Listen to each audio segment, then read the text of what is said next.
എല്ലാവർക്കും വലിയ നമസ്കാരം. പ്രത്യേകിച്ച് ഞങ്ങളുടെ ഗുരുനാഥനായ ഹരിഗോവിന്ദൻ നമ്പൂതിരിക്കും അഖില കേരള തന്ത്രസമാജം ഉത്തരമേഖല സെക്രട്ടറിയും കോർഡിനേറ്ററുമായ ശ്രീരാമേട്ടനും എന്റെ സഹപാഠികൾക്കും ഇന്നിവിടെ എത്തിച്ചേർന്ന എല്ലാവർക്കും എന്റെ വിനീത നമസ്കാരം. ഈ വൈശാഖ മാസത്തിലെ ഈ 7-ാം ദിവസമായ ഇന്ന് ശ്രീമദ് ദേവി ഭാഗവതം പാരായണം ചെയ്യലും അർത്ഥം പറയാനുമായിട്ട് നമ്മളെ ധന്യമാക്കാനുമായി എത്തിയിരിക്കുന്ന ബ്രഹ്മശ്രീ കൈതപ്പുറം കണ്ണാടി വാസുദേവൻ നമ്പൂതിരി അവർക്കും ബാക്കി എല്ലാവർക്കും എന്റെ വിനീത നമസ്കാരം. ഇന്നത്തെ ഈ പ്രോഗ്രാം തുടങ്ങുന്നതിന് മുമ്പ് ഒരു ഈശ്വര പ്രാർത്ഥനയാണ്. അതിനായിട്ട് എന്റെ സഹപാഠി ശ്രീ ഹിതേഷ് പത്തീലിന്റെ കുട്ടികളായ ഹരിപ്രിയ, ഹരിലയ എന്നിവരെ സാദരം ക്ഷണിക്കും.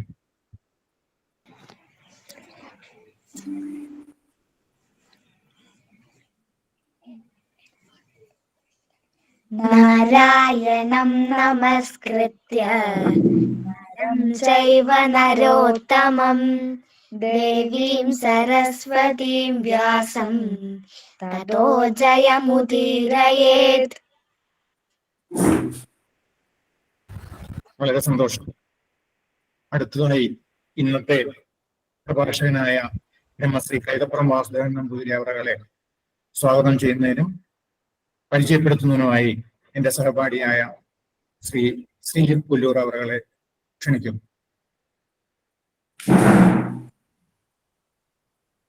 എല്ലാവർക്കും നമസ്കാരം.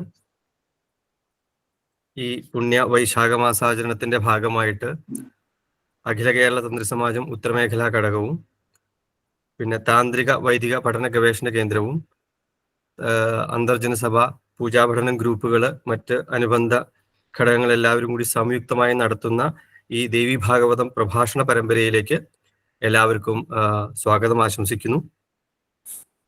ദേവി ഭാഗവതം സംസ്കൃത മൂലഗ്രന്ഥത്തെ അടിസ്ഥാനമാക്കി നടത്തുന്ന ഈ ഓൺലൈൻ പ്രഭാഷണ പരമ്പരയിൽ ഇന്നിപ്പോൾ 7-ാമത്തെ ദിവസമാണ്. ഇന്നും നാളെയുമായിട്ട് ഇവിടെ പ്രഭാഷണം നടത്തുന്നത് ദേവി ഭാഗവതം സ്കന്ധം 4 അതിലെ 25 അധ്യായങ്ങളെ കുറിച്ചിട്ടുള്ള പ്രഭാഷണമാണ് ഇന്നും നാളെയായിട്ട് നടത്തുന്നത്. അതിനായിട്ട് നമ്മുടെ ക്ഷണം സ്വീകരിച്ച് ഇവിടെ എത്തിയിട്ടുള്ളത് ശ്രീ ബ്രഹ്മശ്രീ കണ്ണാടി വാസുദേവൻ നമ്പൂതിരി അവർകളാണ്. അദ്ദേഹത്തെ ഈ പ്രഭാഷണ വേദിയിലേക്ക് സ്നേഹാദരപൂർവ്വം സ്വാഗതം ചെയ്യുന്നു. ബ്രഹ്മശ്രീ കൈതപ്പുറം കണ്ണാടിയിലത്ത് വാസുദേവൻ നമ്പൂതിരിയെ എല്ലാവർക്കുമായിട്ടൊന്ന് പരിചയപ്പെടുത്താം. അദ്ദേഹം കണ്ണൂർ ജില്ലയിൽ കൈതപ്പുറം ഗ്രാമത്തിലാണ് ജനിച്ചത്. സ്വന്തം ഇല്ലത്തു നിന്ന് പാരമ്പര്യമായിട്ടുള്ള വേദപഠനം സിദ്ധിച്ചിട്ടുള്ള അദ്ദേഹം ഇംഗ്ലീഷിൽ ബിരുദവും യോഗയിൽ ബിരുദാനന്തര ബിരുദവും PhD-യും നേടിയിട്ടുണ്ട്. ദീർഘകാലത്തെ അധ്യാപന വൃത്തിക്ക് ശേഷം സർവശിക്ഷ അഭിയാനിൽ നിന്ന് പ്രോഗ്രാം ഓഫീസറായിട്ട് വിരമിച്ചു. പതഞ്ജലി യോഗ സെന്ററിന്റെ ഡയറക്ടറായിട്ടും അദ്ദേഹം പ്രവർത്തിച്ചിട്ടുണ്ട്.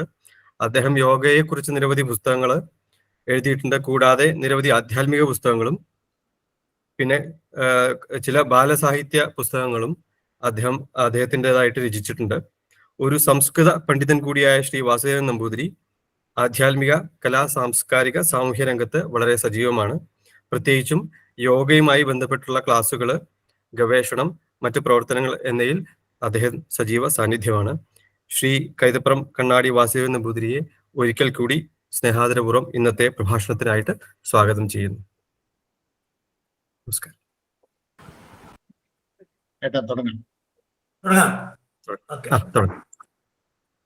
എല്ലാവർക്കും നമസ്കാരം. 4-ാമത്തെ സ്കന്ധമാണ്.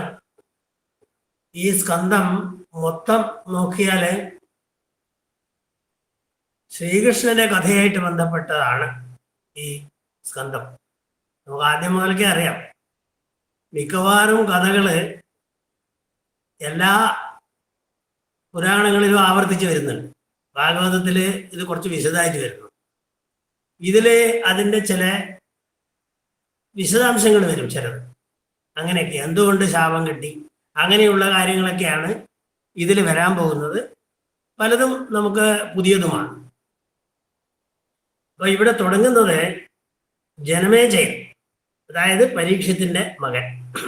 നമുക്കറിയാം, പരീക്ഷിത്ത് ഒരു ശാപത്തിന്റെ ഫലമായിട്ട് മരിച്ചുപോയ ആളാണ്. ഒരു മഹർഷിയുടെ കഴുത്തില് എന്താണ് സർപ്പത്തെ ചത്ത പാമ്പിനെ ഇട്ടു, അതിന്റെ ശാപം അങ്ങനെ തക്ഷക കൊണ്ട് കടിച്ചു മരിക്കുക, ഇങ്ങനെയുള്ള ദുർമരണം കിട്ടിയ ആളാണ് ഈ ജനമേജയന്റെ അച്ഛൻ. അപ്പോ ആ ദുഃഖം ജനമേജയനുണ്ട്, അച്ഛനെ ഒരു സദ്ഗതി വരുത്തണം എന്നുള്ളത്. അതിനുവേണ്ടി ഭാഗവതം കേട്ടു എന്നുള്ള കഥ നമുക്ക് ഭാഗവതത്തിൽ കേൾക്കാം. ഇവിടെ അതല്ല ഇവിടെ പറയാം. ജനമേജയന് അത് ഒരു ദുഃഖമായിട്ട് നിലനിൽക്കുന്നു. അപ്പോ അത്രയും പിന്നെ ആ ദുഃഖം എല്ലാവർക്കും ഉള്ളതാണോ, നമുക്കുണ്ടോ, എല്ലാ മനുഷ്യന്മാർക്കുണ്ടോ, ദേവന്മാർക്കുണ്ടോ എന്നൊക്കെയുള്ള ചോദ്യങ്ങളാണ് ഇതിൽ വരുന്നത്. അപ്പൊ ഇവിടെ ഈ ആദ്യത്തെ അധ്യായത്തില് ഒരു കുറേ ചോദ്യങ്ങളാണ് ജനമേജയൻ വ്യാസനോട് ചോദിക്കുന്നത്. എന്തൊക്കെയാണ് ചോദ്യം എന്ന് ഞാൻ ചുരുക്കി പറയാനേ പറ്റുള്ളൂ. അപ്പൊ ഒന്ന്, ശ്രീകൃഷ്ണന്റെ അച്ഛൻ ആനകദുന്ദുഭി എന്നും അദ്ദേഹത്തിന് വിളിക്കും, പേര്. അദ്ദേഹം ദേവപൂജ്യനാണ്. അങ്ങനെയുള്ള വസുദേവൻ, ഈ വസുദേവൻ ശ്രീകൃഷ്ണന്റെ അച്ഛനായിട്ട് പോലും എങ്ങനെ കംസന്റെ ജയിലിൽ കിടക്കേണ്ടി വന്നു? ഒരു ചോദ്യമില്ലേ? എല്ലാ പൂർണ്ണ പുണ്യാവതാരമായിട്ടുള്ള കൃഷ്ണന്റെ അച്ഛൻ ജയിലിൽ കിടക്കേണ്ടി വന്നു. ഇയാൾ ജനിക്കുമ്പോൾ അദ്ദേഹം ജയിലില്ല. ഈ ശ്രീകൃഷ്ണൻ തന്നെ ജനിക്കുന്നത് ജയിലില്ല. അമ്മയെ ജയിലിൽ കെട്ടിയിട്ടിട്ടവിടെ. ഇങ്ങനെയൊക്കെ വരുന്നത് എന്തുകൊണ്ടാണ്? അവരെ എന്തുകൊണ്ട് നിങ്ങൾ മോചിപ്പിച്ചില്ല ശ്രീകൃഷ്ണൻ? ആ ചോദ്യം. ഇങ്ങനെയുള്ള ചോദ്യങ്ങളാണ്. ദേവകീ വസുദേവൗച കൃഷ്ണസ്യ അമിത തേജസഃ കഥം ന മോചിതവും വൃദ്ധവും പിതരവും. വയസ്സന്മാരായിട്ടുള്ള ഇവരെ എന്തുകൊണ്ട് മോചിപ്പിച്ചില്ല? ഹരിണ അമുന, ഈ ഹരി ഇയാൾക്ക് ഇത്ര കഴിവില്ലാണ്ടായിപ്പോയോ എന്നൊരു ചോദ്യം. പിന്നെ അത് കഴിഞ്ഞ് കംസൻ 6 പുത്രന്മാരെ കൊന്നു. എന്താ മോചിപ്പിക്കാൻ സാധിക്കാതെ? ഇവരൊന്നും എന്താ രക്ഷിക്കാൻ സാധിക്കാതെ? ശ്രീകൃഷ്ണന്റെ ഏട്ടന്മാരല്ലേ? പിന്നെ ഈ 7ാമത്തെ ഗർഭം, 7ാമത്തെ ഗർഭത്തിലെ പ്രശ്നങ്ങളുണ്ടായില്ലേ? ആ ഗർഭത്തിലുണ്ടായ കുട്ടി നമുക്കറിയാലോ, അത് പിന്നെ സംഘർഷണനായിട്ട് പോയ കഥയാണ്. പിന്നെ ഈ കന്യക ജനിച്ചു, അതാരാണ്? പിന്നെ അത് ഒരു കഥ. ഇനി നരനാരായണന്മാര്, ഈ കൃഷ്ണൻ നാരായണന്റെ ജന്മവും നരന്റെ ജന്മമാണ് അർജുനൻ. ഈ നരനാരായണന്മാര് ദേവലോകത്തിരിക്കെ തന്നെ അവരുടെ അവതാരമായിട്ട് എങ്ങനെയാണ് ഇവര് വീണ്ടും ജനിച്ചത്? കൃഷ്ണാർജുനന്മാർ മഹാഭാരത കാലത്ത്. പിന്നെ സാധാരണ ഈ ബ്രാഹ്മണന്മാര് അല്ലെങ്കിൽ ക്ഷത്രിയന്മാരൊക്കെ തപസ് ചെയ്താല് അവര് ബ്രാഹ്മണനായിട്ട് ജനിക്കുക. ഈ നരനാരായണന്മാര് എത്രയോ ആയിരക്കണക്കിന് കൊല്ലം തപസ് ചെയ്തിട്ട് അവര് എങ്ങനെ ഈ ക്ഷത്രിയന്മാരായിട്ട് ജനിച്ചു? ചോദ്യമാണ്. അർജുനൻ ക്ഷത്രിയനാണ്, കൃഷ്ണൻ ക്ഷത്രിയനാണോ ചോദിച്ചാൽ ക്ഷത്രിയനാന്ന് പറയാം. ഏതായാലും ബ്രാഹ്മണനല്ല. എന്തുകൊണ്ട് അവർക്ക് ഇങ്ങനത്തെ താണജന്മം കിട്ടിയത്? പിന്നെ ഈ ശ്രീകൃഷ്ണന് രുക്മിണിയിൽ ഒരു മകനുണ്ടായി. പിന്നെ എന്താണ്? പ്രദ്യുമ്നൻ. ഈ പ്രദ്യുമ്നൻ ജനിച്ച ഉടനെ പ്രദ്യുമ്നനെ കട്ടുണ്ട്. ശംബരൻ എന്ന് പറഞ്ഞ ഒരു അസുരൻ, അതായത് ശ്രീകൃഷ്ണന്റെ മകനാണ്. അച്ഛനെ രക്ഷിക്കാത്ത പോട്ടെ, മകനെ, അതും വലിയ ഒരു കോട്ട പോലെയാണ് ആ മധുരയിലെ സ്ഥലം. ആ കോട്ടക്കുള്ളിൽ വെച്ചിട്ട് ഈ ശമ്പരൻ ഈ കുഞ്ഞിനെ എടുത്തു കൊണ്ടുപോയി. പിന്നെ 16 കൊല്ലം കഴിഞ്ഞിട്ട് കിട്ടുന്നു. എന്തുകൊണ്ടാണ് ഈ മകനെ രക്ഷിക്കാൻ സാധിക്കാഞ്ഞത്? ഇനി കൃഷ്ണൻ ജീവിച്ചിരിക്കുമ്പോൾ അങ്ങനെ, മരിച്ച് കഴിഞ്ഞപ്പോ ഇദ്ദേഹത്തിന്റെ പിന്നെ ഭാര്യമാരെ എല്ലാം കൂട്ടിയിട്ട് അർജുനൻ പോകുന്നുണ്ട്. വഴിക്കുന്ന കള്ളന്മാര് ഇവരെല്ലാം പിടിച്ചുകൊണ്ട്, കൊള്ളക്കാരൻ. എന്തുകൊണ്ടാണ് അവരെ രക്ഷിക്കാൻ സാധിക്കാഞ്ഞത്? പിന്നെ ഈ ഭൂഭാര ഉദ്ധാരണത്തിനാണ് അവതാരങ്ങൾ. അതേപോലെ നന്മ ചെയ്യുന്നവരെല്ലാം അങ്ങനെയാണ്. എന്തുകൊണ്ടാണ് പാണ്ഡവന്മാര് കൊല്ലപ്പെട്ടത്? എന്തുകൊണ്ടാണ് അർജുനൻ ഭീഷ്മനെയും ദ്രോണനെയും കൊന്നത്? ഇതൊക്കെയാണ് ചോദ്യം. ഈ പരീക്ഷിത് തന്നെ എന്തിനാണ് ഈ ഇദ്ദേഹത്തിന്റെ കഴുത്തില് ചത്ത പാമ്പിടാൻ തോന്നിയത്? ഇങ്ങനെ ധാരാളം ചോദ്യങ്ങള് ആണ് ഇതില് വന്നുകൊണ്ടിരിക്കുന്നത്. ഞാൻ ചുരുക്കി പറഞ്ഞിട്ടേ ഉള്ളൂ. സമയവും നമ്മൾ നോക്കണമെന്നുള്ളതുകൊണ്ട് ഞാൻ ഇതിൽ ചില ശ്ലോകങ്ങള് എനിക്ക് തോന്നിയത് വായിക്കാം. ഒന്ന്, ദ്വാരകാ ദുർഗമധ്യാതുവൈ ഹരിവേശ്മാത് ദുരത്തയാത്. അതാണ് ഹരിയുടെ കോട്ടയിൽ നിന്ന് നജ്ഞാതം വാസുദേവേന തത്കഥം ദിവ്യചക്ഷുഷ. ഈ ശിശുവിനെ ശമ്പരൻ കൊണ്ടുപോകുന്നത് എന്തുകൊണ്ട് കൃഷ്ണന് മനസ്സിലായില്ല? അദ്ദേഹം ദിവ്യശക്തിയുള്ള ആളല്ലേ എന്നാണ് ഒരു ചോദ്യം. അപ്പോ ആ രീതിയിലുള്ള ചോദ്യങ്ങൾ. പിന്നെ വേറെ ശ്ലോകം എനിക്ക് തോന്നിയത് 45-ാമത്തെ ശ്ലോകമാണ്.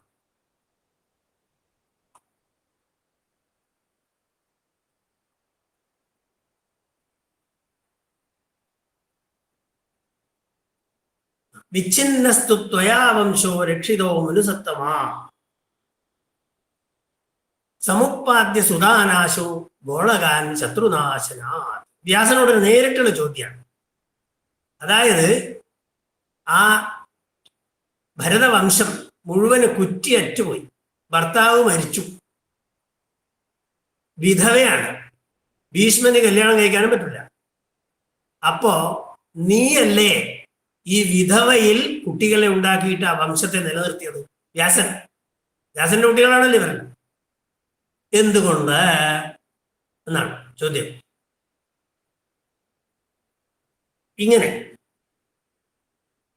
ഇങ്ങനെയുള്ള ചോദ്യങ്ങളോട് കൂടിയിട്ടാണ് 1-ാം അധ്യായം അവസാനിക്കുന്നത്. ഇതിന്റെ മറുപടി ആയിട്ടാണ് ഇനി വരാൻ പോകുന്ന അധ്യായങ്ങൾ ഓരോന്നായിട്ട് വരാൻ പോകുന്നത്. 1, പിന്നത്തെ 2-ാമത്തെ അധ്യായത്തിൽ വരുന്നതാണ് ജന്മതത്വം, അതിന്റെ നിരൂപണമാണ്. വ്യാസം പറയാണ് കർമ്മണോ ഗഹനാഗതി എന്നാണ്. ഗഹന കർമ്മണോ ഗതി എന്നും പറയും. അപ്പോ കർമ്മത്തിന്റെ ഗതി ആർക്കും അറിയാനും പറ്റില്ല, തടയാനും പറ്റില്ല. ഈ കൃഷ്ണന് പോലും ആവില്ല, ബ്രഹ്മാവിനും പറ്റില്ല, വിഷ്ണുവിനും പറ്റില്ല. അങ്ങനെ തടയാൻ പറ്റാത്തതാണ് കർമ്മത്തിന്റെ ഗതി.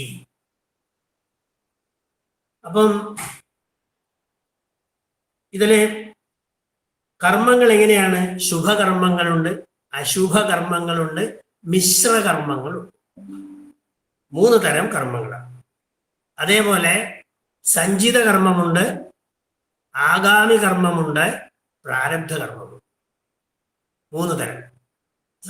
സഞ്ചിതം എന്ന് പറഞ്ഞാല് സഞ്ചിയിലിട്ട് വെച്ചത്, സ്റ്റോക്ക്, പഴയ സ്റ്റോക്ക്, അത് നമ്മുടെ കർമ്മത്തിന്റെ സ്റ്റോക്ക് നമ്മുടെ കയ്യിലുണ്ട്. പിന്നെ പ്രാരബ്ധം എന്ന് പറഞ്ഞാൽ ആരംഭിച്ചത്, ഇപ്പൊ നമ്മൾ അനുഭവിക്കുന്ന കർമ്മങ്ങൾ, ഇനി വരാൻ പോകുന്ന കർമ്മങ്ങൾ, ഇതൊക്കെ ഉണ്ട്. ഈ എല്ലാ ബ്രഹ്മാദികൾക്ക്, ബ്രഹ്മാവ്, വിഷ്ണു, ശിവൻ, പിന്നെ എല്ലാവർക്കും എന്തുണ്ട്? തദ്വശത്വം, അതിന് വശപ്പെട്ടിരിക്കും ഇവരെല്ലാം. ഒരാൾക്കും ഇതിൽ നിന്ന് രക്ഷയില്ല. നരാധിപ. അപ്പം ഇങ്ങനെ ഈ മനുഷ്യജന്മം കിട്ടിയവർക്കെല്ലാം ഇതിൽ നിന്ന് ഒരു രക്ഷയുമില്ല, ഇതിൽ നിന്ന് രക്ഷപ്പെടാൻ പറ്റില്ല. ദേഹം ഉണ്ടെങ്കിൽ അവർക്ക് കാമം ഉണ്ടാവും, കാമക്രോധാദി വികാരങ്ങളെല്ലാം ഉണ്ടാവും. അത് ദേഹത്തിന്റെ ബന്ധം കൊണ്ടുണ്ടാകുന്നതാണ്. അപ്പം ഇതെല്ലാം കർമ്മത്തിൽ നിന്നും ആണ്. വിനാ കർമ്മ ന വിദ്യത്തെ. കർമ്മമില്ലാതെ ഇതൊന്നും നടക്കില്ല. വൈകുണ്ഠത്തിലിരിക്കുന്ന വിഷ്ണു, അയാൾക്കും കർമ്മം ബാധകമാണെന്ന് പറയുന്നത്. വിഷ്ണു കർമ്മവിമുക്തനല്ല എന്ന് ഇതിൽ പറയുന്നു. യുഗേ യുഗേഷു അനേകാസു. വൈകുണ്ഠത്തിലിരിക്കുന്ന വിഷ്ണു യുഗേ യുഗേ, ഓരോ യുഗത്തിലും അനേകാസു നീചയോനിഷു, നീചയോനികളിൽ പെർക്കും. നമുക്കറിയാം, മീനായിട്ടും പിന്നെ പന്നിയായിട്ടും നരസിംഹമായിട്ടും എല്ലാം ജനിക്കേണ്ടി വന്നു. എവിടെ സുഖമായിട്ട് കിടക്കുന്ന വൈകുണ്ഠത്തിൽ അയാൾക്ക് എന്തുകൊണ്ട് ഈ ജന്മം ഇങ്ങനെ എടുക്കേണ്ടി വന്നു? അതാണ്, അവർക്കും കർമ്മം ബാധകമാണ്. നമുക്ക് മാത്രമല്ല, മനുഷ്യന് മാത്രമല്ല. അതാണ്. അപ്പൊ അവര് നാനാ ജന്തു യോനിയിൽ ജനിക്കുന്നു. മാത്രമല്ല, ശ്രീകൃഷ്ണനായിട്ട് പൂർണ്ണ പുണ്യാവതാരം അയാൾക്ക് ഗർഭത്തിൽ കിടക്കേണ്ടി വന്നില്ലേ? ഗർഭത്തില് 9 മാസം കിടക്കുക എന്ന് പറഞ്ഞു കഴിഞ്ഞാല് കൃമി കീടങ്ങളെ കൂടെ അങ്ങനെ ഒരു കുറേ വിവരണമുണ്ട് അതിനെപ്പറ്റി. അവസാനം അമ്മയുടെ യോനിയിലൂടെ പുറത്തു വരേണ്ടി വന്നില്ലേ? അപ്പം എല്ലാവർക്കും ഇതൊക്കെ ബാധകമാണ്. ക്ഷീണേ പുണ്യേ മർത്യലോകം വിശന്തി. അപ്പൊ പുണ്യം കിട്ടിയാല് തപസ്, ദാനം, യജ്ഞം ഇതുകൊണ്ട് പുണ്യം നേടിയാല് അവർക്ക് ദേവലോകമൊക്കെ കിട്ടും. പക്ഷെ ആ പുണ്യം നശിച്ചാൽ തിരിച്ചു വരേണ്ടി വരും എന്നർത്ഥം. അതിന്റെ ഒരു ശ്ലോകം ഞാൻ വായിക്കാം. തപസാ ദാനയജ്ഞശ്ച മാനവശ്ച ഇന്ദ്രതാമ്രജേത്. തപസ്, ദാനം, യജ്ഞം ഇതുകൊണ്ട് മനുഷ്യന് ഇന്ദ്രന്റെ പദവി കിട്ടും. ക്ഷീണേ പുണ്യേത. പുണ്യം ക്ഷീണമായാൽ എന്താവും? ശക്രോപി പതതി. ശക്രൻ, ഇന്ദ്രൻ പോലും പതതി ഏവ ന സംശയ. ഇന്ദ്രൻ പോലും താഴേക്ക് വീഴേണ്ടി വരും എന്ന്. അപ്പം ദേവന്മാര് വാനരന്മാരായിട്ട് ജനിച്ചില്ലേ? ഇവിടെ രാമന്റെ അവതാരത്തില് രാമന്റെ സിൽബന്ധികളെല്ലാം വാനരന്മാരാണ്, അതെല്ലാം ദേവന്മാരാണ്. കൃഷ്ണന്മാരുടെ സിൽബന്ധിയായിട്ട് യാദവന്മാര് ജനിക്കേണ്ടി വന്നില്ലേ? ഇനി ഒരു ശ്ലോകം പറയാം. തദഹം സപ്രവക്ഷ്യാമി. അപ്പൊ യദുവിന്റെ ഈ യാദവന്റെ കഥ പറയുമ്പോഴാണ് ഞാൻ പറഞ്ഞത് ഞാൻ കൃഷ്ണന്റെ കഥ പറയാം. തദഹം സമ്പ്രവക്ഷ്യാമി കൃഷ്ണജന്മ കഥാം ശുഭാം. കൃഷ്ണന്റെ ജന്മത്തിന്റെ കഥ പറയാം. നമുക്ക് അറിയുന്ന കഥയാണ്, പക്ഷെ അതിന് ചില വീക്ഷണ വ്യത്യാസം ഉണ്ടെന്ന് മാത്രമേ. സയേവ ഭഗവാൻ വിഷ്ണുവിന് അവതീർണോ യദോഹ കുലേ. യദുവിന്റെ കുലത്തിലാണ് ജനിച്ചത്. അതാണ് യാദവന്മാരെന്ന് പേര്. അപ്പം കൃഷ്ണൻ നേരിട്ട് യദുകുലത്തില് ജനിച്ചു. അത് ഈ കൃഷ്ണൻ പിന്നെ ആരുടെ മകനാണ്? വസുദേവന്റെ മകനാണ്. വസുദേവൻ ആരാണ്? കശ്യപൻ. നമുക്ക് ഈ ബ്രാഹ്മണന്മാർക്ക് ഗോത്രം ഇല്ലെങ്കിൽ കശ്യപ ഗോത്രം എന്ന് പറയും. ഗോത്രം അറിയില്ലെങ്കിൽ. കാരണം കശ്യപനാണ് എല്ലാവരുടെയും പിന്നെ ആദിപുരുഷനായിട്ട് നിൽക്കുന്നത് കശ്യപനാണ്. അപ്പോ കശ്യപൻ ആണ് വസുദേവനായിട്ട് ജനിച്ചത്. കശ്യപന്റെ 2 ഭാര്യമാര് അദിതി, സുരസ. അവരാണ് ഇവിടെ ദേവകിയും രോഹിണിയും ആയിട്ട് 2 സഹോദരിമാരാണ്. അവരാണ് വസുദേവന്റെ 2 ഭാര്യമാർ. അപ്പം അവർക്ക് വരുണന്റെ ശാപമുണ്ടായി. ആ ശാപം കാരണം ആണ് ഈ ജന്മങ്ങളും ഇതൊക്കെ വന്നത് എന്ന് പറയുന്നു. അപ്പം സംശയം ചോദിക്കുകയാണ് രാജാവ്, കശ്യപന് ശാപമോ? അതെങ്ങനെ? എന്തിനാണ് കൃഷ്ണൻ ജന്മം എടുത്തത് എന്നൊക്കെ പറയുന്നു, ചോദിക്കുന്നു. ഇതിന് പറയുന്നുണ്ട് രാമാവതാരം ദുഃഖമയമാണ്, കൃഷ്ണാവതാരം ദുഃഖമയമാണ്. എന്തിന് ജന്മം എടുക്കുന്നത്? രാമന്റെ ഒരു ഉദാഹരണം പറയുന്നുണ്ട്. അദ്ദേഹം വനവാസം, സീതാവിരഹം മുതലായിട്ട് അതേപോലെ ഭാര്യ പരിത്യാഗം ഇതൊക്കെ വേണ്ടി വന്നു. അതൊക്കെ വാസ്തവത്തിൽ അനാവശ്യമല്ലേ എന്നാണ് ചോദിക്കുന്നത്. പ്രാപ്യ രാമാവതാരം ഹി ഹരിണ ബ്രഹ്മയോനിന ദുഃഖം മഹത്തരം പ്രാപ്തം വനവാസേ അതിദാരുണേ. വനവാസം, അതിദുഃഖകരമായിട്ടുള്ള വനവാസം, ഇതൊക്കെ അദ്ദേഹത്തിന് അനുഭവിക്കേണ്ടത്. കൃഷ്ണന് എന്താണ്? കാരാഗ്രഹവാസം, നേരത്തെ പറഞ്ഞ തന്നെ ഒക്കെ വേണ്ടി വന്നു. കംസസ്യ ഹനനം, കംസനെ കൊല്ലേണ്ടി വന്നു. കഷ്ടാദ്വാരക ആഗമനം, കൃഷ്ണാവതാരെ ജന്മ രക്ഷാഗൃഹേ പുനഃ ഗോകുലേ ഗമനം, ഗോകുലത്തിൽ പോക്ക്. ഗവാംചാരണം, പശുവിനെ മേക്കല്. പിന്നെ കംസസ്യ ഹനനം, കംസവധം. കഷ്ടാ ദ്വാരകാഗമനം, ദ്വാരകയിലേക്ക് പോലെ. നാനാ സംസാര ദുഃഖാനി ഭുക്തവാൻ ഭഗവാൻ കഥം. ഇങ്ങനെ കുറേ ദുഃഖങ്ങൾ ഭഗവാൻ അനുഭവിക്കാത്തതാണ് കാരണം എന്ന് ചോദ്യം. അതോടുകൂടി 2-ാം അധ്യായം കഴിയുന്നു. ഇനി 3-ാം അധ്യായത്തില് ഇതിന്റെ കഥയാണ് പറയുന്നത്. ഇങ്ങനെ സംഭവിക്കാനുള്ള കാരണം എന്താണ്? ഈ കഥ നമുക്കറിയാം. കാരണാനി ബഹൂനി, ധാരാളം കാരണങ്ങളുണ്ട്. അപ്പോ ഇതിലെ ഒരു ശാപകഥയാണ്. ഒരു ശാപം കൊണ്ടാണ് ഇതൊക്കെ സംഭവിച്ചത്. അതെന്താണെന്ന് വെച്ചാൽ കശ്യപൻ, അതായത് വസുദേവരുടെ പൂർവ്വജന്മം. കശ്യപൻ എന്ത് ചെയ്തു വെച്ചാല് വരുണന്റെ, രണ്ടും ദേവന്മാർ തന്നെയാണ്, വരുണന്റെ പശുക്കളെ കട്ടുകൊണ്ട്. എന്തുകൊണ്ടാ കട്ടുന്നതെന്ന് ചോദ്യമില്ല, അങ്ങനെ തോന്നി കട്ടു. അയാൾക്ക് ആവശ്യമുണ്ട് പശുക്കളെ കൊണ്ട്.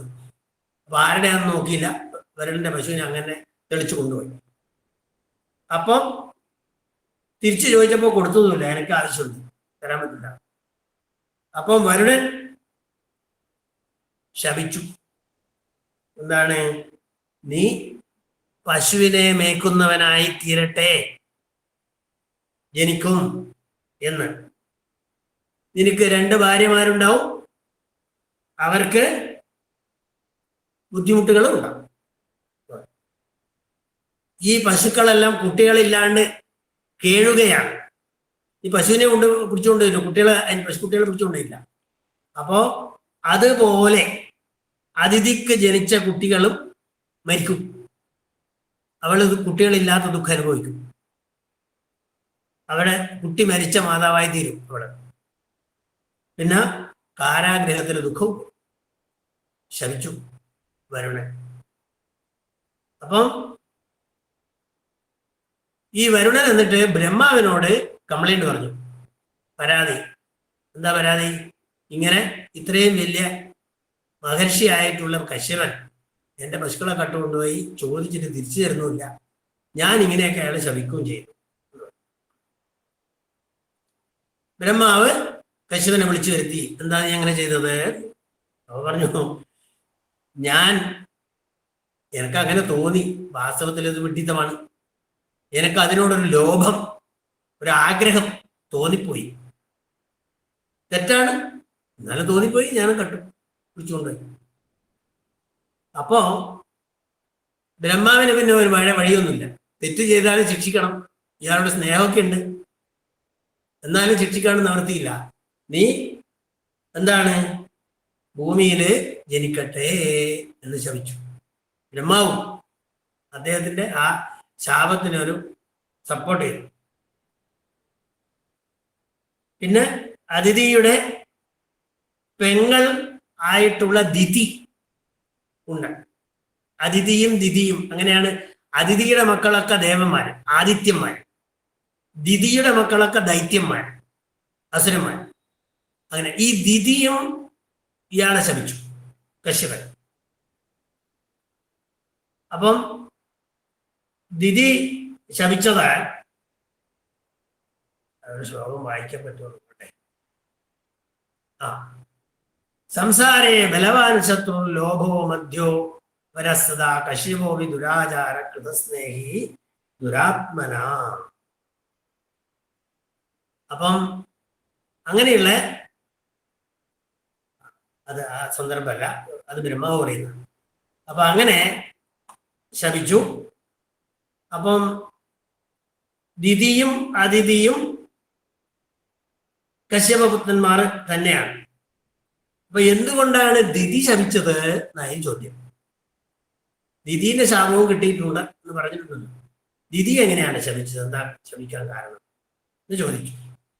അപ്പം ഈ അതിഥിയെയാണ് ദിതി ശപിച്ചത്. എന്തിന് ശപിച്ചു എന്നൊരു ചോദ്യം നമുക്കും തോന്നും. ശപിച്ചു എന്ന് മാത്രമേ പറഞ്ഞിട്ടുള്ളൂ.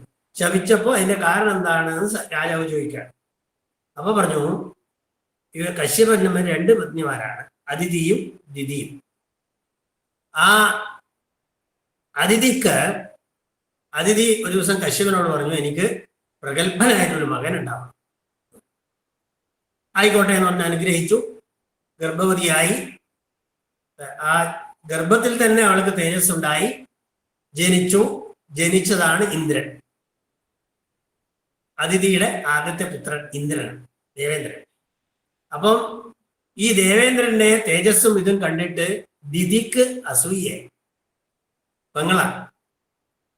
അപ്പൊ അവൾ പറഞ്ഞു, എനിക്കും അതേപോലെയുള്ള കുട്ടിയുണ്ട്, പ്രഗത്ഭനായിട്ടൊരു കുട്ടിയുണ്ട്. ആയിക്കോട്ടെ, പക്ഷെ നീ വ്രതം എടുക്കണം. മറ്റേവണ്ണം വ്രതം എടുത്തിട്ടുണ്ട് അതിഥി, വയോവ്രതം മുതലായിട്ടുള്ള ധാരാളം വ്രതങ്ങൾ അനുഷ്ഠിച്ചു.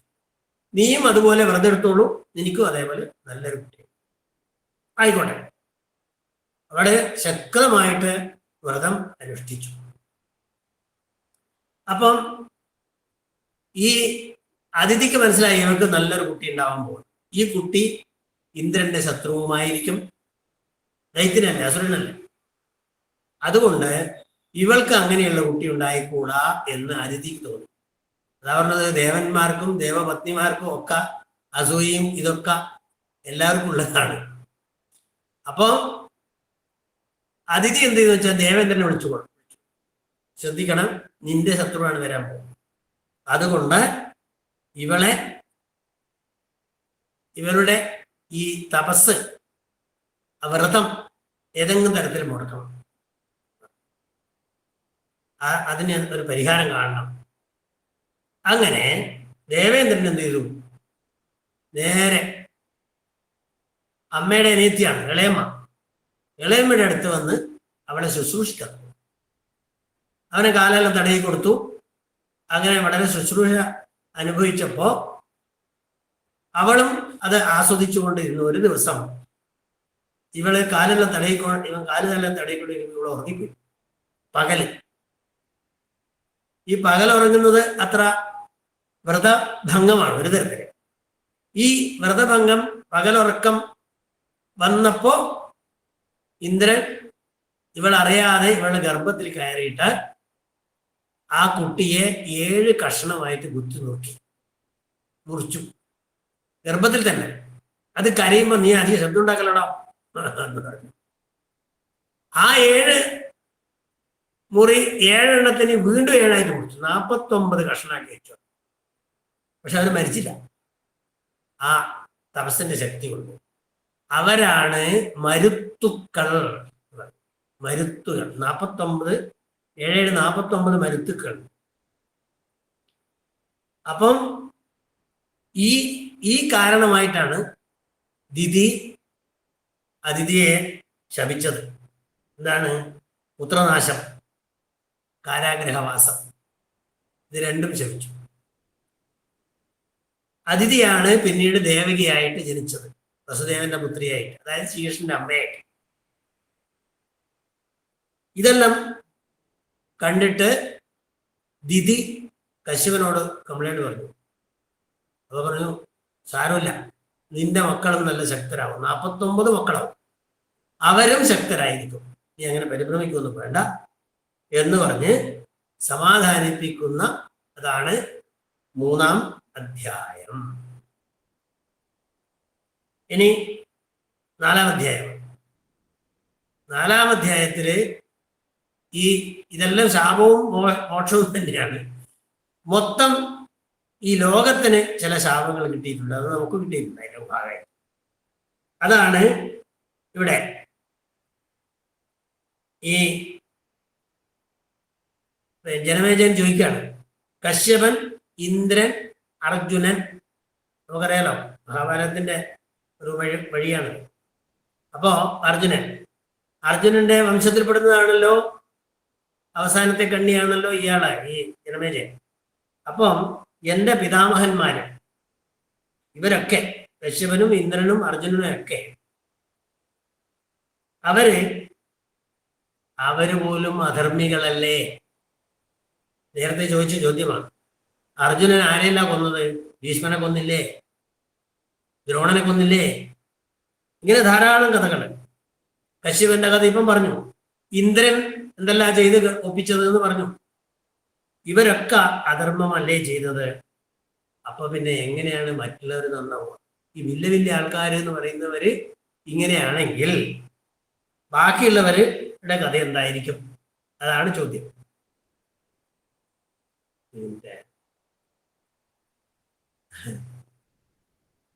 ആ ഭാഗം കൂടി എടുത്തേക്കാം. ഇനി ശ്രീകൃഷ്ണൻ ചെയ്ത ചില കുഴപ്പങ്ങളാണ് ചോദ്യങ്ങൾ ചോദിക്കുന്നത്. ശ്രീകൃഷ്ണൻ ഇന്നത് ചെയ്തില്ലേ എന്ന് ചോദിക്കുന്നത്. ജരാസന്ധനെ വധിക്കാൻ വേണ്ടിയിട്ട് കൃഷ്ണൻ പോയ കഥ ഇതിലൊരു സൂചനയുണ്ട്. അപ്പം ശ്രീകൃഷ്ണൻ പോയത് കള്ളവേഷത്തിലാണ്, ബ്രഹ്മചാരിന്റെ വേഷത്തിലാണ്. ശ്രീകൃഷ്ണനോട് അർജുനനാണ്. കാരണം ഈ ജരാസന്ധനെ എല്ലാവരോടൊന്നും യുദ്ധം ചെയ്യില്ല. അവര് ബ്രഹ്മചാരികൾ ചില ഇങ്ങനെയുള്ളവരോട് മാത്രമേ ചെയ്യുള്ളൂ. അപ്പോ അതാണ് അങ്ങനെ ജരാസന്ധനെ വധിക്കുന്നതിന് ബ്രാഹ്മണ വേഷം കെട്ടി. തദാപതക്ക പ്രമാണം കിം തത്വമൂർത്തിരവീദൃശ അർജുനോപി തഥൈവാത്ര കാര്യേ യജ്ഞനിർമ്മിതേ. വലിയ ആപ്തന്മാരെന്ന് പറയുന്ന വലിയ ആൾക്കാരെന്ന് പറയുന്ന കൃഷ്ണനും അർജുനനും ഈ യജ്ഞത്തിന് വേണ്ടിയിട്ട് കപടവേഷം കെട്ടിയില്ലേ? അത് ശരിയാണോ? യജ്ഞത്തിന്റെ അങ്ങനെ അതേപോലെ ശിശുപാലവധം, സദസ്സിൽ വെച്ചിട്ട് ശിശുപാലനെ കൊന്നില്ലേ? ചെയ്യാൻ പാടുള്ളതാണ്. ഇതാണ്. അപ്പം ധർമ്മത്തിന് 4 കാല്: സത്യം, ശൗചം, ദയ, ദാനം. ഈ 4 കാലുകളാണ് ധർമ്മത്തിൽ. അപ്പം ഇതൊന്നും ഇവരൊന്നും അനുഷ്ഠിച്ചിട്ടില്ല. വിഷ്ണു വാമനന്റെ കപടവേഷം ധരിച്ചില്ലേ? വാമനന്റെ വേഷം എടുത്തിട്ടല്ലേ പിന്നെ ബലിയെ ഭ്രഷ്ടനാക്കിയത്? അതാ ചോദിക്കുന്നത്. എന്നിട്ട് ഇയാൾ ചോദിക്കും, അവിടെ ബലിയാണോ ജയിച്ചത്, വാമനനാണോ ജയിച്ചത്? ചോദിക്കാണ് വ്യാസനോട്. എന്താ വ്യാസൻ മറുപടി പറയാ? വ്യാസൻ പറയുന്നത് ജയിച്ചത് ബലിയാണോ, കൃഷ്ണനല്ല എന്നാണ്. വാമനനല്ല ജയിച്ചത്. ജിതം വൈ ബലിനാരാജൻ ദത്ത ഏനച മേദിനി. അയാള് പറഞ്ഞത് ചെയ്തു. ഭൂമി കൊടുക്കാന്ന് പറഞ്ഞ് കൊടുത്തു. അതുകൊണ്ട് അയാള് ആണ് ജയിച്ചത്. അതുകൊണ്ട് എന്തായി? ബലിയുടെ ഗേറ്റ് കീപ്പറായിട്ട് നിൽക്കേണ്ടി വന്നു.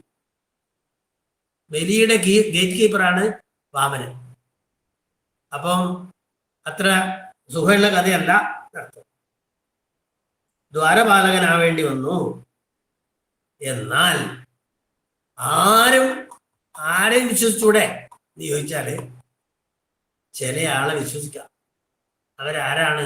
സത്യയുക്താഹ, സത്യം മാത്രം അതിന് ചേരുന്ന ഭവന്ത്യത്ര വീതരാഗതൃഷ. 27ാമത്തെ ശ്ലോകമാണ്, 4ാമത്തെ അധ്യായം.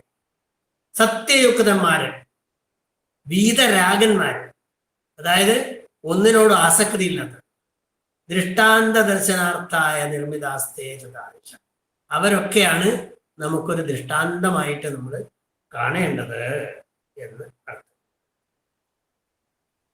ജനങ്ങള് ഇന്ദ്രിയങ്ങളിൽ പെട്ടുപോകും. അപ്പൊ എന്ത് ചെയ്യും? സത്യം വിട്ട് അസത്യത്തിലേക്ക് പോകും. അത് സ്വഭാവം. പിന്നെ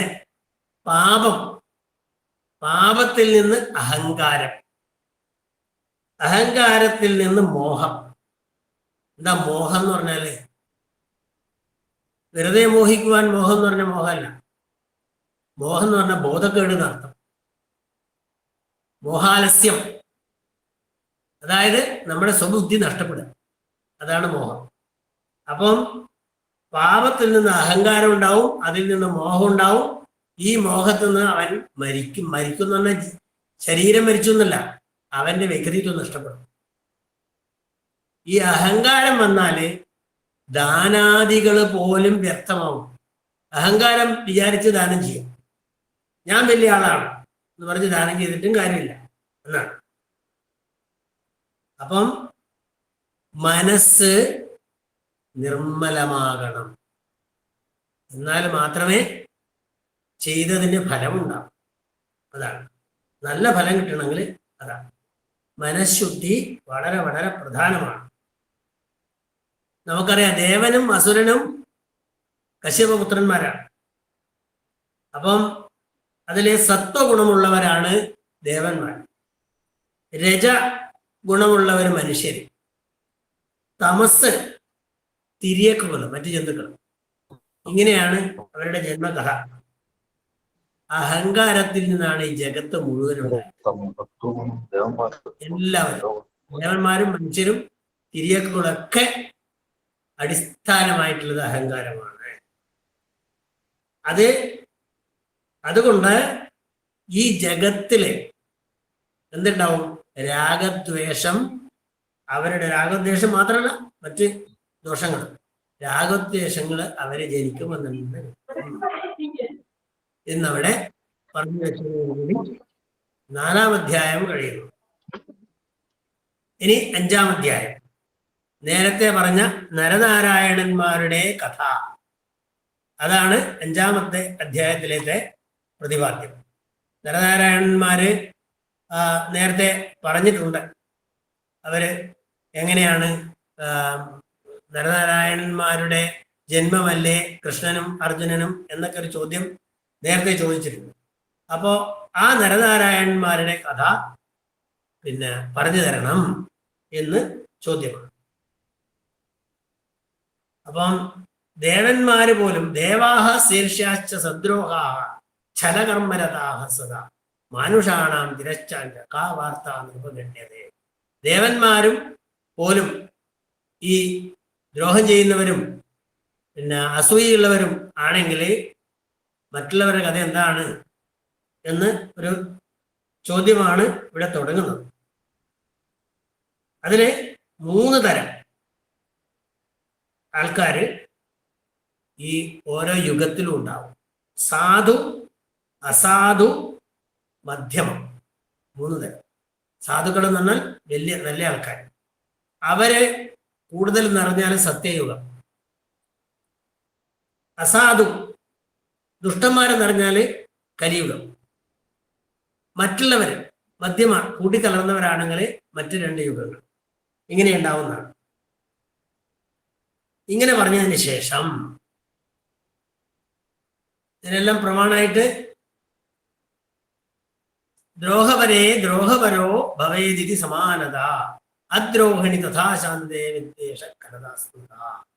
ഇങ്ങനെ ദ്രോഹം ചെയ്യാത്തവനെ പോലും ദ്രോഹിക്കുന്ന ബുദ്ധി ഉണ്ടാകും ഈ പിന്നെ താമസന്മാർക്ക് എന്ന് പറഞ്ഞു.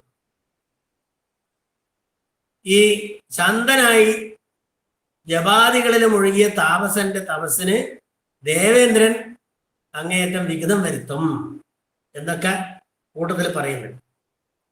അപ്പോ നരനാരായണന്മാരുടെ കഥയെ പറ്റി ചോദിക്കുമ്പോഴാണ് നരനാരായണന്മാരുടെ കഥ തുടങ്ങുന്നത്. ബ്രഹ്മാവിന്റെ ഹൃദയത്തിൽ നിന്ന് ധർമ്മൻ, എല്ലാ ഗുണങ്ങളോടും കൂടിയ ധർമ്മൻ എന്ന് പറഞ്ഞ ഒരു ദേവനുണ്ട്. ആ ദേവൻ ദക്ഷ പ്രജാപതി, അദ്ദേഹത്തിന്റെ 10 പുത്രിമാരെ ഈ ധർമ്മനാണ് വിവാഹം കഴിക്കുന്നത്. അതിൽ 4 മക്കള്, 2 നരൻ, നാരായണൻ, ഹരി, കൃഷ്ണൻ, മറ്റേ കൃഷ്ണനല്ല. അങ്ങനെ 4 മക്കളുണ്ടായി. ഇതില് നരനും നാരായണനും, നരനാരായണന്മാരും, അവരാണ് പിന്നെ അർജുനനും കൃഷ്ണനുമായിരുന്നു. അപ്പൊ ഇവര് 2 തപസ്സിന് പോയി, കഠിനമായ തപസ്. ഹരിയും കൃഷ്ണനും മറ്റു 2 മക്കള് യോഗാഭ്യാസങ്ങൾ ഒക്കെ ചെയ്ത് അതിൽ നിരതനായിട്ട് അവരും പോയി. ഈ നരനാരായണന്മാര് കഠിനമായ തപസ്സില് മുഴുകി 1000 കൊല്ലം തപസ്സാണ്. അപ്പോ അങ്ങനെ തപസ് വർദ്ധിച്ചപ്പോഴ് അതിന്റെ ശക്തി ലോകം മുഴുവനും വ്യാപിച്ചു. എല്ലാവരും അറിഞ്ഞു ഇങ്ങനെ ശക്തമായിട്ട് തപസ് നടക്കുന്നു. നമുക്കറിയാം, നേരത്തെ പറഞ്ഞ ആ കഥ, ഇന്ദ്രന് അസൂയ വരും. ഇന്ദ്രൻ വിചാരിച്ചു ഇവരെ എൻ്റെ പദത്തിലേക്ക് വരും. അതുകൊണ്ട് ഇന്ദ്രൻ ഇവരുടെ അടുത്ത് പോയി. നേരെ വന്നിട്ട് പറഞ്ഞു, ഇന്ദ്രനെ കണ്ടപ്പോൾ ഇവര് സ്വീകരിച്ചിരുത്തി. ഇന്ദ്രൻ പറഞ്ഞു, നിങ്ങളുടെ തപസ് ഗംഭീരാണ്, ഒരു കാര്യം ചെയ്തോളൂ, നിങ്ങൾക്ക് എന്താണ് വരം വേണ്ടത്, തപസ് നിർത്തിക്കോ, നിങ്ങൾക്ക് വേണ്ടതല്ലേ ഞാൻ തരാം. ഇവര് പറഞ്ഞു, നിന്റെ അടുത്ത് നമുക്കൊന്നും ആവശ്യമില്ല, തപസ് തന്നെ നമുക്ക് വേണ്ട വരമാണ്, അതുകൊണ്ട് യാതൊരു വരവും ഞങ്ങൾക്ക് ആവശ്യമില്ല എന്ന് പറഞ്ഞു. ഇത് പറഞ്ഞപ്പോ അദ്ദേഹത്തിന് ദേഷ്യം വന്നത്. കാരണം എന്താണ്? ഈ തപസ് ഇവ നിർത്താൻ പോകുന്നില്ല എന്നുള്ളതാണ്. അപ്പൊ ദേഷ്യം വന്ന് തിരിച്ചു വന്നിട്ട് ഇദ്ദേഹം ആലോചിച്ചു, ദേവലോകത്തിരുന്നിട്ട് ആലോചിക്കുകയാണ്, എന്താണ് ഇതിനൊരു മാർഗം? ഇവര് ഒന്നും വേണ്ടെങ്കിൽ പിന്നെ ഇവരെ എങ്ങനെ നമ്മൾ പിന്തിരിപ്പിക്കാൻ സാധിക്കും? അവസാന ഒരു പ്രയോഗം, അദ്ദേഹം കാമദേവനെ വിളിച്ചു. നമുക്കറിയാം, കാമദേവനെ വിളിച്ചിട്ട് കാമദേവനെ ഇങ്ങോട്ട് അയക്കുകയാണ്. ഇദ്ദേഹത്തിനെ ഈ തപസ് എങ്ങനെയാണ് മുടക്കുക എന്ന് ഒരു അന്വേഷണം വേണം എന്ന് പറഞ്ഞിട്ട് കാമദേവനോട്, തേ കഥം ബാധിതും ശക്തിയാ ധ്യായന്തി ഗതകൽമഷാഹ വാഗ്ബീജം കാമബീജം ച മായാബീജം. അപ്പോ ഇദ്ദേഹം പറഞ്ഞു, അവരെ അങ്ങനെയൊന്നും, കാമദേവൻ പറഞ്ഞു, അവരെ പിന്നെ ഒരുവിധമുള്ളവരെല്ലാം ഞാൻ ശരിപ്പെടുത്തും, നിനക്കതിന് കഴിവുണ്ട്. പക്ഷേ ദേവിയെ തപസ് ചെയ്യുന്നയാൾക്ക്, ദേവി എന്ന് പറഞ്ഞാൽ വാഗ്ബീജം കാമബീജം മായാബീജം, ഈ മന്ത്രങ്ങൾ ഉരുവിടുന്നവർക്ക് അവരെ എനിക്കൊന്നും ചെയ്യാൻ പറ്റില്ല, ബാക്കിയെല്ലാം ഞാൻ നോക്കാം. അപ്പം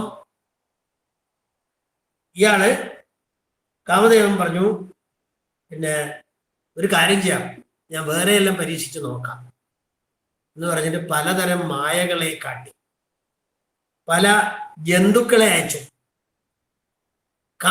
ഭയങ്കര കാറ്റ് ഒരു ദിവസം, ഇരിക്കാൻ പറ്റില്ല, തപസ് ചെയ്യാൻ പറ്റും.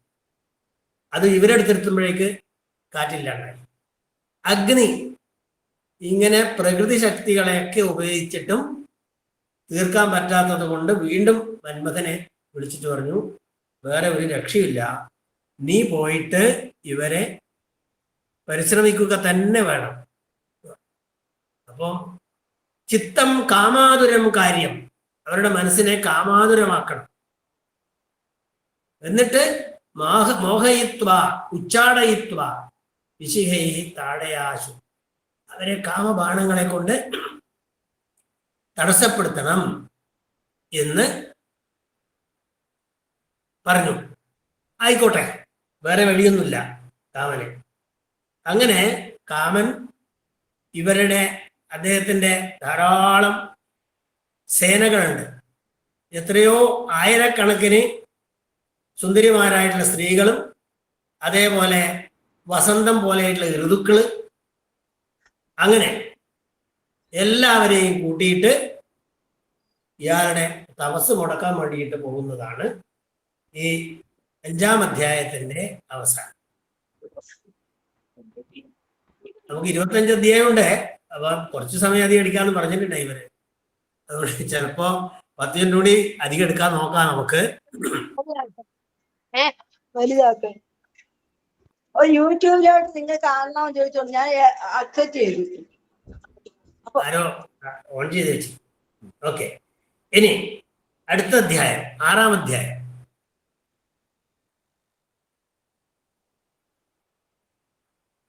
ആറാം അധ്യായത്തില് വരുന്നത് ഇവര് നരനാരായണന്മാരെ പ്രലോഭിപ്പിക്കാൻ വേണ്ടിയിട്ട് പോകുന്നതാണ്. ആദ്യം അവർ സൃഷ്ടിച്ചത് വസന്ത ഋതു, നിറയെ നല്ല എല്ലാ ചെടികളും പൂത്ത് പുഷ്പങ്ങളെ കൊണ്ട് നിറഞ്ഞു ഇവർ തപസ് ചെയ്യുന്ന സ്ഥലം മുഴുവൻ. പിന്നെ വണ്ടുകള് അവിടെയെല്ലാം തത്തിക്കളിച്ചു, കുയിലുകൾ പാടി. അപ്പം ഇവർക്ക് തന്നെ അത്ഭുതമായി, നരനും നാരായണനും, ഇതെന്തായത് സംഭവം? ഇത് നമ്മുടെ തപസ് മുടക്കാൻ വേണ്ടിയിട്ട് കാമദേവനായിട്ടും വന്നതാണോ?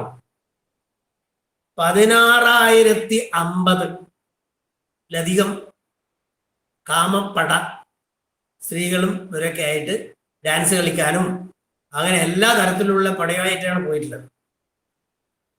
അപ്പം പാട്ട് പാടുന്നവര് ഒക്കെ ഉണ്ട്. അപ്പൊ ഇവര് നാരായണൻ ഇതെല്ലാം കണ്ട് വെറുതെ ഒരു തമാശ തോന്നി. അയാൾ പറഞ്ഞു, സ്വാഗതം, നിങ്ങൾക്കെല്ലാം വെൽക്കം. കാരണം അദ്ദേഹത്തിന് പരിഭ്രമമൊന്നുമില്ല, തപസ് മുടങ്ങില്ല എന്ന് അദ്ദേഹത്തിന് സ്വയം ഉറപ്പുണ്ട്. അതുകൊണ്ട് അദ്ദേഹം ഇവരെയൊക്കെ കാര്യങ്ങളെല്ലാം മനസ്സിലാക്കിയിട്ട് തന്നെ പിന്നെ പറയുന്നത്, ആസ്യതാം സുഖമത്രൈവ, നിങ്ങൾ ഇവിടെ സുഖമായിട്ട് ഇരുന്നോളൂ, കയറിയിരിക്കണം.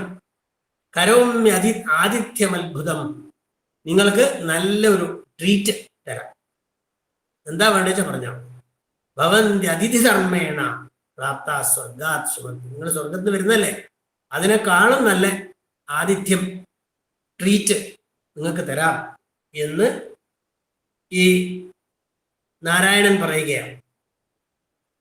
വാസ്തവത്തില് നല്ലോണം ആലോചിച്ച് നോക്കണം, അത് അയാളുടെ ഒരു അഹങ്കാരം, അഭിമാനം ആണ് പുറത്ത് കാണിക്കുന്നത്. ഇതിനൊന്നും ഞാൻ പെടില്ല, അതും ഒരു അഹങ്കാരത്തിന്റെ ഒരു ഭാഗമാണ്. അത് പിന്നെ പറയുന്നുണ്ട്. മാത്രമല്ല ഇവരിങ്ങനെ ഞങ്ങളെ പരീക്ഷിക്കാൻ വന്നില്ലേ, ഇവനെ ഒരു പാഠം പഠിപ്പിക്കണം എന്ന് ഒരു വിചാരവും ഉണ്ട്. എന്നിട്ട് ഈ നാരായണൻ ഇവരെല്ലാം സുന്ദരിമാരുമായിട്ടുള്ള ഇത്രയും ആൾക്കാരെല്ലാം കണ്ടപ്പോ ഇയാള് തുടയിൽ ഒരു അടിയടിച്ചു. തുടക്ക് വേറൊരു സംസ്കൃതത്തിലെ പേരാണ് ഊരു. ഊരു എന്നാണ് തുടയുടെ പേര് സംസ്കൃതത്തിൽ. ആ ഊരുവിൽ നിന്ന് അടിച്ചപ്പോഴേ അതിൽ നിന്നൊരു മനോഹരിയായിട്ടുള്ള സ്ത്രീ ഉണ്ടായി, ലോകസുന്ദരിയായിട്ട്, ഉർവശി. ഊരുവിൽ നിന്നുണ്ടായത് കൊണ്ടാണ് ഉർവശി പേര് വന്നത്. അപ്പൊ ആ ഉർവശിയും അതേപോലെ 1000 സ്ത്രീകൾ, അത്ഭുതകരമായിട്ടുള്ള മനോഹരമായി ഇവരെല്ലാം തോപ്പിക്കുന്ന തരത്തിലുള്ള വലിയൊരു സൃഷ്ടി അയാൾ സ്വന്തം വെറും തുടയിലടിച്ചിട്ട് ഉണ്ടാക്കി. അതാണ് ഉർവശി സൃഷ്ടി, അങ്ങനെയാണ് വരുന്നത്. അപ്പം ഈ ഉർവശിയെയും പരിചാരികമാരെയൊക്കെ കണ്ടപ്പോ ഇവരാകെ ബോറായിപ്പോയി, തല കുനിക്കേണ്ടി വന്നു. കാരണം ഇവരെക്കാളല്ലേ എത്രയോ സുന്ദരിമാർ. അവര് തോറ്റു. ഈ രണ്ടാളെയും അവര് സ്തുതിക്കാൻ തുടങ്ങി. അവർ പറഞ്ഞു, ഞങ്ങള് വിഡ്ഢിത്തം കൊണ്ട് വന്നുപോയതാണ്, അറിവില്ലായ്മ, നിങ്ങൾ ഞങ്ങളെ ശപിക്കാത്തത് ഞങ്ങളെ ഭാഗ്യം എന്നെല്ലാം പറഞ്ഞ് അവര് ഇവരെ സ്തുതിച്ച് വശത്താക്കി. അപ്പം ഇവര് പറഞ്ഞു, അല്ല ഈ നാരായണൻ പറഞ്ഞു ശരി, സമ്മതിച്ചു, ഞങ്ങൾക്ക് സന്തോഷമായി, നിങ്ങളെല്ലാം ആ നേരെ വഴിക്ക് വന്നുവല്ലോ. അപ്പോൾ ഒരു കാര്യം ചെയ്യും, നിങ്ങൾക്ക് എന്താണ് വരം വേണ്ടത് ചോദിച്ചു. വിഡിതമാണ്, ഈ അഹങ്കാര അഭിമാനം കൊണ്ട് പറ്റിയ മണ്ടത്തരാണ്. അവര് പറഞ്ഞു നിങ്ങൾ ഞങ്ങളുടെ ഭർത്താവായിട്ട് മാറും. വളരെ സിമ്പിൾ, ഞങ്ങൾക്ക് ഒരു മാംഗല്യം തരണം, നിങ്ങൾ ഭർത്താവായിട്ട് മാറണം.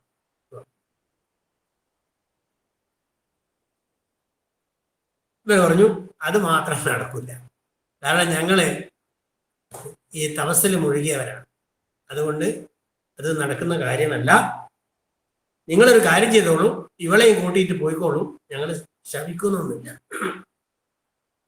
ദേവേന്ദ്രന് ഈ ഉർവശിനെയും ഇവരെയൊക്കെ സമ്മാനമായിട്ട് കൊണ്ടുപോയിക്കോളൂ. ഞങ്ങളാണെങ്കിൽ തപസ് അനുഷ്ഠിക്കുന്ന താമസന്മാരാണ്, ഞങ്ങൾക്ക് കാമമില്ല. അന്നേരം അവർ പറഞ്ഞു അങ്ങനെയൊന്നും വിചാരിക്കണ്ട, പല സുഖങ്ങളുമുണ്ട്, അതിലേറ്റവും നല്ല സുഖം സ്പർശസുഖമാണ്. അതുകൊണ്ട് ഞങ്ങളുടെ കൂടെ രമിച്ചുകൊള്ളൂ എന്ന് പറഞ്ഞു. ഇങ്ങനെ അവരുടെ അപേക്ഷയും ഇവരുടെ നിരസനവുമായിട്ടാണ് 6-ാം അധ്യായം അവസാനിക്കുന്നത്. ഇനി 7-ാം അധ്യായമാണ്. നമുക്കൊരു ഇത്ര അധ്യായം പോകുന്ന നോക്കാം. 7-ാം അധ്യായത്തില്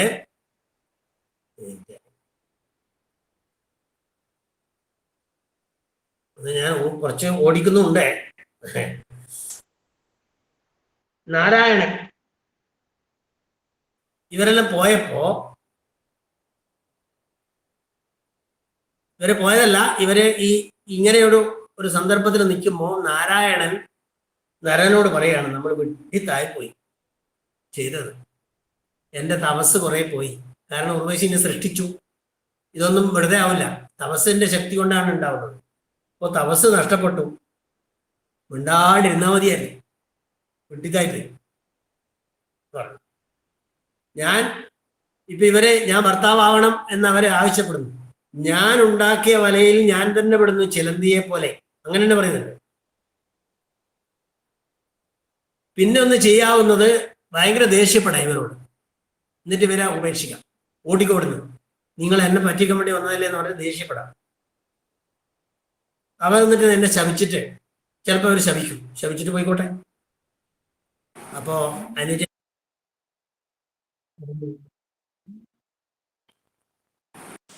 ഒരു കോളൊന്ന് അനുജൻ പറഞ്ഞു, നരൻ പറഞ്ഞു കോപമടക്കോ, അതും മോശമാണ്. അഹങ്കാരം വന്നു ശരി, ഇനി അതിന്റെ കൂടെ കോപം കൂടി വരണ്ട, ശാന്തനാവുക.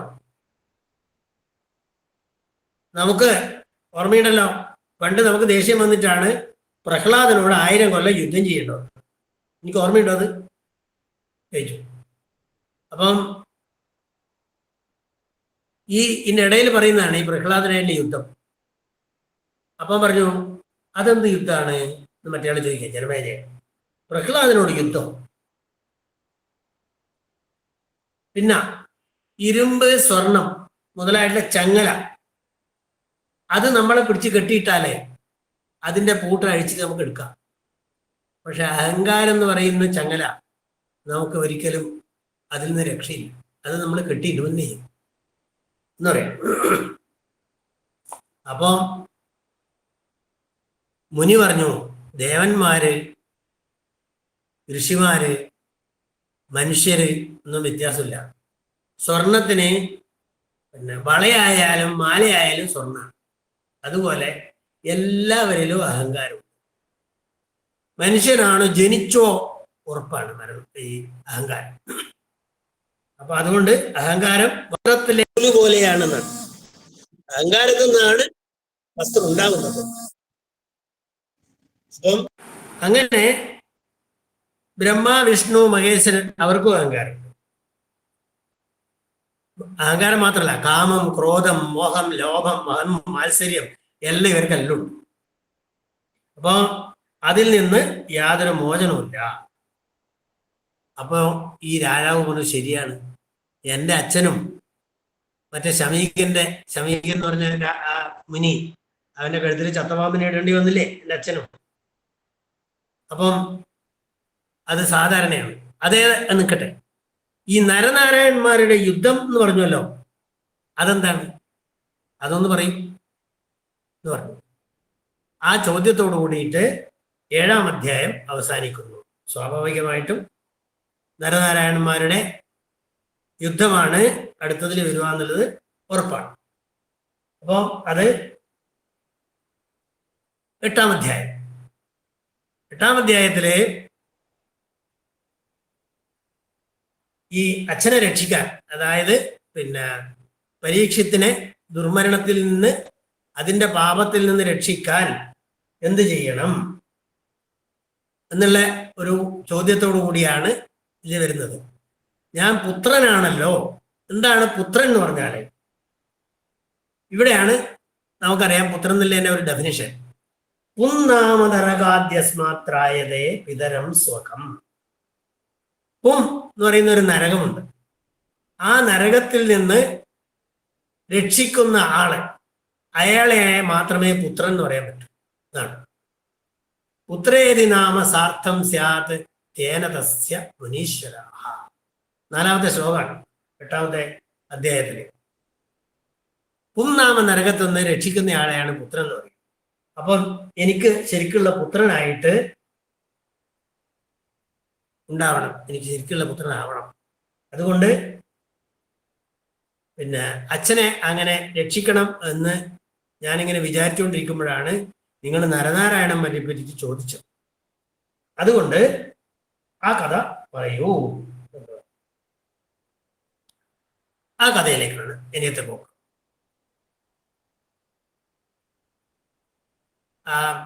ഇവിടെ ശ്രീരാമനുണ്ടോ? 9 മണിയായി. എന്താണ് നമ്മുടെ മനോജ് പറഞ്ഞിരുന്ന ഒരു 10-15 മിനിറ്റിൽ എടുക്കുക, അധികം കൂടുതൽ. എന്താ അഭിപ്രായം?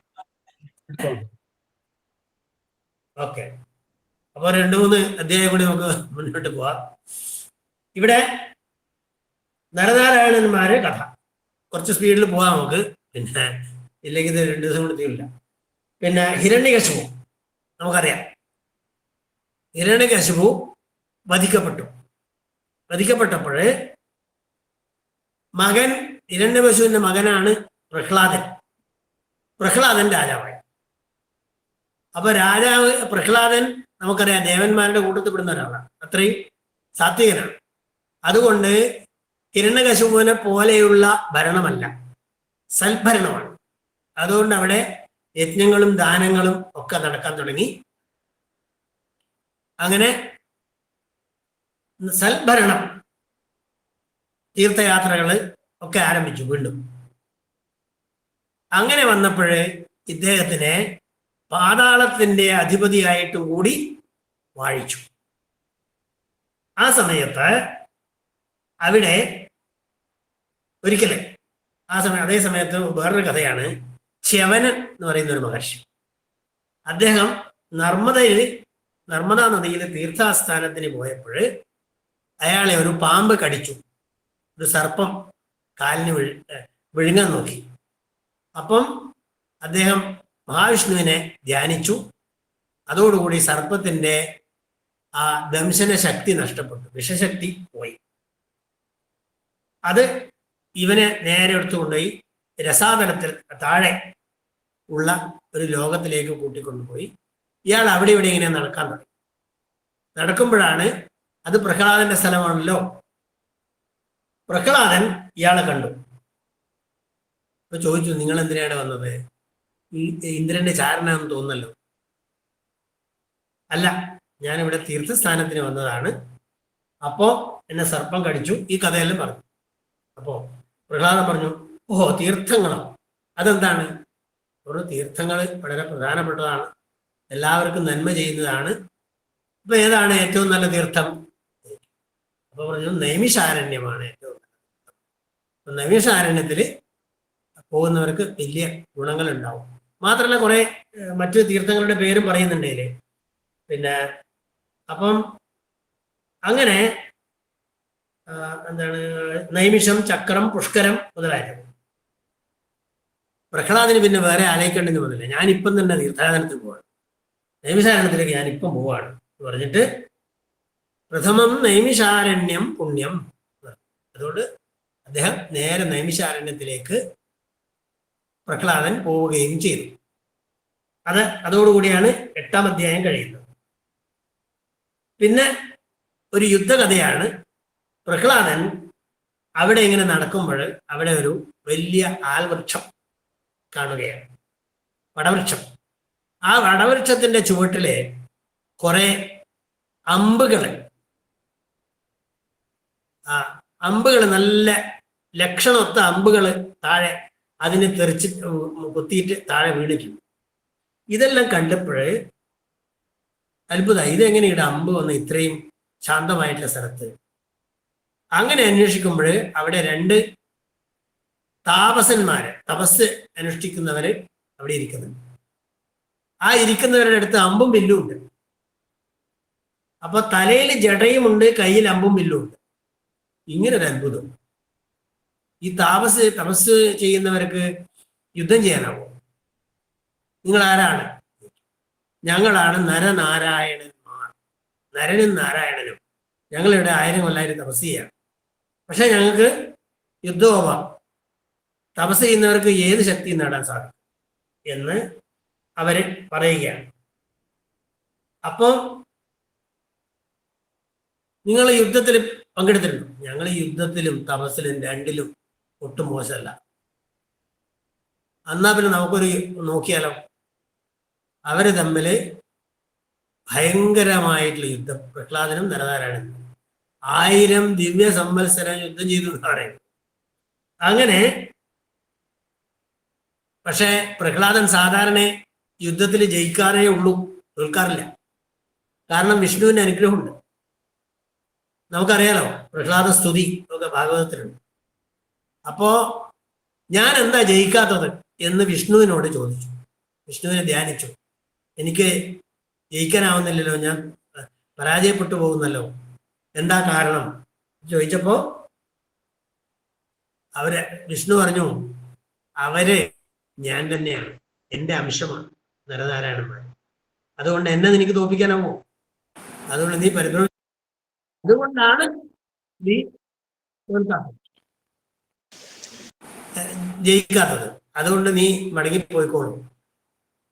അങ്ങനെ പ്രഹ്ലാദൻ സന്തോഷത്തോടെ മടങ്ങി പോകുന്നതാണ് 9-ാം അധ്യായം. നമുക്ക് അവിടെ നിർത്തിയാലോ? നാളെ നമുക്ക് ബാക്കി സ്പീഡിൽ തീർക്കാൻ തോന്നുന്നു.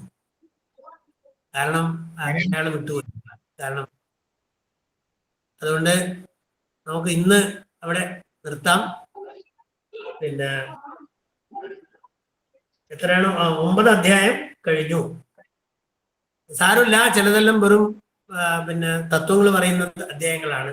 അത് നമുക്ക് കുറച്ച് സ്പീഡിൽ തീർക്കാം. നാളെ നമുക്ക് ബാക്കിയില്ലേ മുന്നോട്ട് പോവാം. നമസ്കാരം. ശരി, സന്തോഷം. ഇന്നത്തെ ഈ വൈശാഖ മാസത്തിലെ 7-ാം ദിവസം ധന്യമാക്കി തീർത്താം. അങ്ങനെയൊക്കെ നന്ദി പ്രകാശിപ്പിക്കാനായി ഹിതേഷ് പത്തിയലിനെ ക്ഷണിച്ചു. നമസ്കാരം. കേൾക്കാനില്ലേ? ഈ അഖില കേരള തന്ത്ര സമാജം ഉത്തരമേഖലയും മറ്റനുബന്ധ സംഘടനകളും എല്ലാം കൂടി നടത്തുന്ന വൈശാഖ മാസാചരണത്തിലെ ദേവി ഭാഗവതം വായിച്ചിട്ട് അർത്ഥം കഥകളൊക്കെ പറഞ്ഞു തരുന്ന ഇന്നത്തെ സായാഹ്നത്തെ വളരെയധികം ഭക്തി സാന്ദ്രമാക്കിയ പ്രഭാഷണം നടത്തിയ ബ്രഹ്മശ്രീ കണ്ണാടി വാസുദേവൻ നമ്പൂതിരി അവർകളോട് ഞാൻ എൻ്റെയും എൻ്റെ ഈ സംഘടനയുടെയും പേരിലുള്ള നന്ദി പ്രകാശിപ്പിക്കുന്നു. ഒപ്പം പ്രാർത്ഥനയ്ക്കായിട്ട് എത്തിച്ചേർന്ന ഹരിപ്രിയ, ഹരിലയ ഇവർക്കും ഞാൻ നന്ദി രേഖപ്പെടുത്തുന്നു.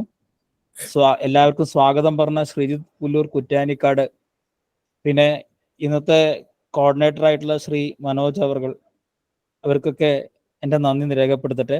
വിശിഷ്യ ഈ പ്ലാറ്റ്ഫോമിന് എല്ലാം ഊടും പാവും നൽകുന്ന ഞങ്ങളുടെ ഗുരുനാഥൻ ശ്രീ ഹരിഗോവിന്ദൻ എറാഞ്ചേരി അവർകൾക്കും, മാത്രമല്ല ഇതിൻ്റെ എല്ലാമായിട്ടുള്ള കോർഡിനേറ്ററായ ശ്രീരാമൻ നമ്പൂതിരി അവർകൾക്കും എൻ്റെ നന്ദി രേഖപ്പെടുത്തുന്നു. എല്ലാ ശ്രോതാക്കൾക്കും നന്ദി രേഖപ്പെടുത്തുന്നു.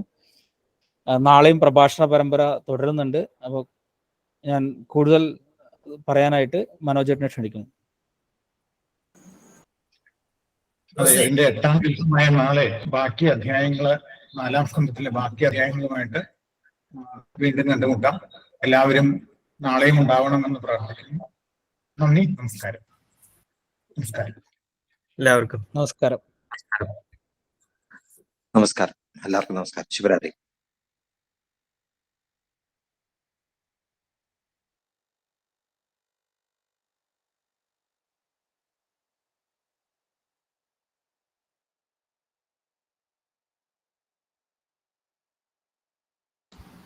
മനോജേട്ട വീഡിയോ